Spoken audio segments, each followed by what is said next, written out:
कर्ण पिशाचिनी अपने साधक को बर्बाद क्यों कर देती है?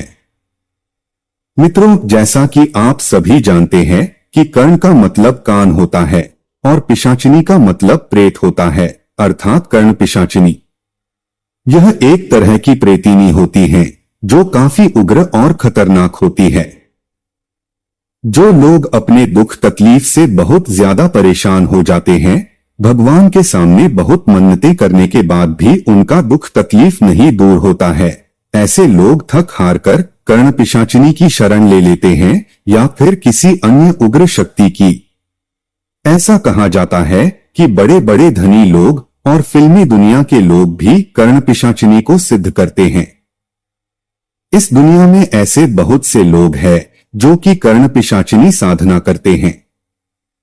कर्ण पिशाचिनी वह अनुष्ठान है जो आम लोगों से छिपा हुआ है, क्योंकि कई लोगों के मन में इसके बारे में यह मिथक है कि जिस व्यक्ति ने यह अनुष्ठान किया है उसे वे चीजें मिल सकती हैं जो व्यक्ति को अधिक शक्तिशाली और लोकप्रिय बनने में मदद कर सकती हैं।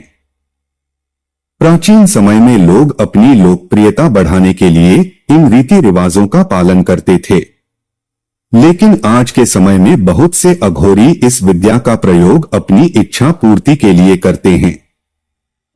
यह अनुष्ठान आम आदमी के लिए खतरनाक है जो अपनी साधना को पूरा करने का इरादा रखता है, क्योंकि इस साधना के लिए कुछ कठिन परिश्रम की आवश्यकता होती है। कर्ण पिशाचिनी साधना काली साधना है जहां एक समय में कई नकारात्मक ऊर्जाएं उभर आती हैं।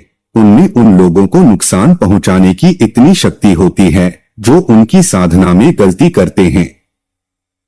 याक्षिणी कर्ण पिशाचिनी का वास्तविक रूप है, जिन्हें कर्ण पिशाचिनी का अवतार मिलता है, लेकिन उन्हें याद रखना आसान नहीं है। यदि कोई मनुष्य अपनी साधना में ठीक उसी समय थोड़ी सी गलती कर देता है तो उस मनुष्य की जान चली जाती है, क्योंकि कर्ण पिशाचिनी कभी भी किसी अन्य को गलती सुधारने का मौका नहीं देती है।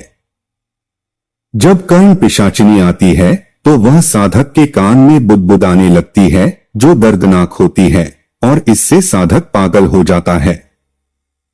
वह हमें वे चीजें देकर खुश होती है जिन पर हम तरस खाते हैं, लेकिन वह हमारी आत्मा छीन लेती है। आमतौर पर जो लोग कर्ण पिशाचिनी को प्राप्त कर लेते हैं वे मृत्यु के बाद कभी नहीं जलते हैं और उनकी आत्मा प्रेत योनि में प्रवेश कर जाती है। यह मतलब सरल है कि मानव रूप में पैसा, परिवार, सेक्स, वासना, लोकप्रियता जैसी विलासिता वाली चीजें ले सकते हैं, लेकिन मृत्यु के बाद यह शक्ति साधक को मोक्ष की ओर जाने से रोकती है और उनकी आत्मा सदैव इस प्रेत योनि में विचरण करती रहती है।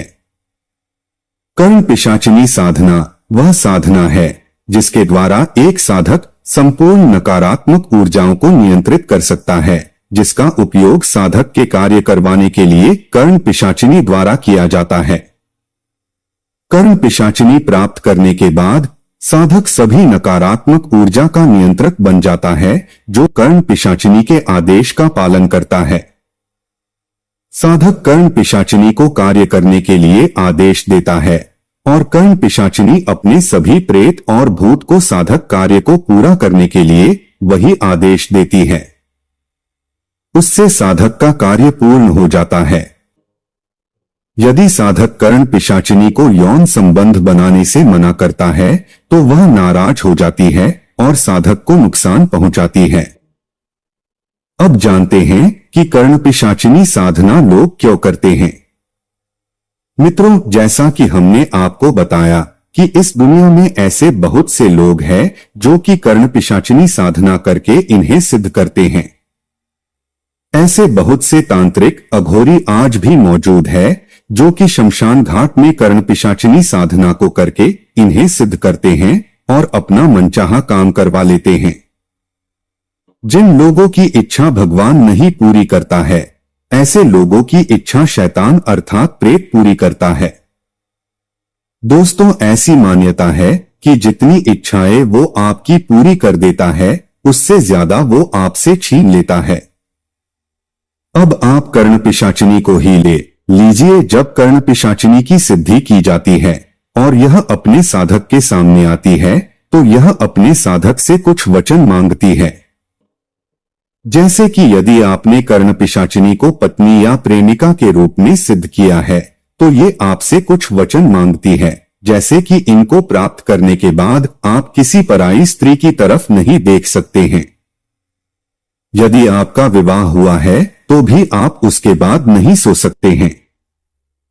आपको कर्ण पिशाचिनी को अपनी पत्नी की तरह रखना होगा तथा उसकी हर इच्छा आपको पूरी करनी होगी। आप कभी भी उसकी बातों को अनसुना नहीं करेंगे। ये सारे वचन कर्ण पिशाचिनी अपने साधक से मांगती है। यदि साधक कर्ण पिशाचिनी को ये सारे वचन दे देता है तो कर्ण पिशाचिनी उसकी हो जाती है। वह 24 घंटा अपने साधक पर नजर रखती है। कर्ण पिशाचिनी आपको धन, दौलत, शान, शोहरत से नवाज देगी। आपको किसी भी चीज की कमी नहीं होगी। आपके पास इतना धन दौलत आएगा कि आप रातों रात अरबपति बन जाएंगे। कर्ण पिशाचिनी अपने साधक को बर्बाद क्यों कर देती है? मित्रों, जैसा कि हमने आपको बताया है कि कर्ण पिशाचिनी आपको रातों रात अरबपति बना सकती है। कर्ण पिशाचिनी भूत, भविष्य, वर्तमान तीनों को देख सकती है। इसीलिए कर्ण पिशाचिनी साधक के कान में लोगों की परेशानियों का सॉल्यूशन बताती है और इसी वजह से साधक रातों रात इतनी प्रसिद्धि पा जाता है कि लोग मनचाहा पैसा उन्हें चढ़ाते हैं। कर्ण पिशाचिनी पहले साधक को धन दौलत से नवाजती है, उसके बाद वह इसी ताड़ में रहती है कि इससे कोई गलती हो और मैं इसे परेशान कर सकूं। दोस्तों, कभी कभी साधक से गलती हो ही जाती है और वह कर्ण पिशाचिनी की बातों को अनसुना कर देता है, जिससे कर्ण पिशाचिनी नाराज हो जाती है और अपने साधक को बर्बाद करने लगती है। उसके परिवार वालों को कष्ट पहुंचाती है, अपने साधक को इस तरह प्रताड़ित करती है कि उसका साधक पागलों की तरह बर्ताव करने लगता है। वह अपने साधक को उसके ही परिवार से अलग देती है। कर्ण पिशाचिनी से मुक्ति कैसे पाए? मित्रों, जैसा कि आपको भी पता होगा कि भगवान से बड़ा इस दुनिया में कोई नहीं है। उस परमात्मा की शक्ति अपार है। वह अपने भक्तों के कष्ट को जरूर दूर करता है। यदि किसी साधक को कर्ण पिशाचिनी परेशान कर रहा है तो भगवान नरसिंह की प्रतिमा को स्थापित करें और दिए जलाएं। उसके बाद भगवान नरसिंह का पूजन करें। पहली बात, यह इतना आसान नहीं होगा क्योंकि कर्ण पिशाचिनी ऐसा होने नहीं देगी। भगवान नरसिंह की कृपा से कर्ण पिशाचिनी आपके घर परिवार से हमेशा हमेशा के लिए चली जाएगी। कर्ण पिशाचिनी के साधक को चाहिए कि वह कर्ण पिशाचिनी के बातों को अनसुना कर दे और अपने कान में रुई डाल ले, जिससे कर्ण पिशाचिनी की आवाज साधक के कानों में न जा सके तथा भगवान नरसिंह का निरंतर आपको पूजा करते रहना है। आपका कष्ट अवश्य दूर होगा। यदि आप ऐसा नहीं कर पा रहे हैं तो भोले बाबा शिव जी के मंदिर में अवश्य जाएं, लेकिन मंदिर प्राण प्रतिष्ठित होनी चाहिए। या फिर आप माता भगवती के शक्तिपीठ मंदिर में जाकर पूजा अर्चना करें और इस कर्ण पिशाचिनी से छुटकारा के लिए संकल्प ले। ऐसा करने से निश्चित ही आपको कर्ण पिशाचिनी से छुटकारा मिलेगा।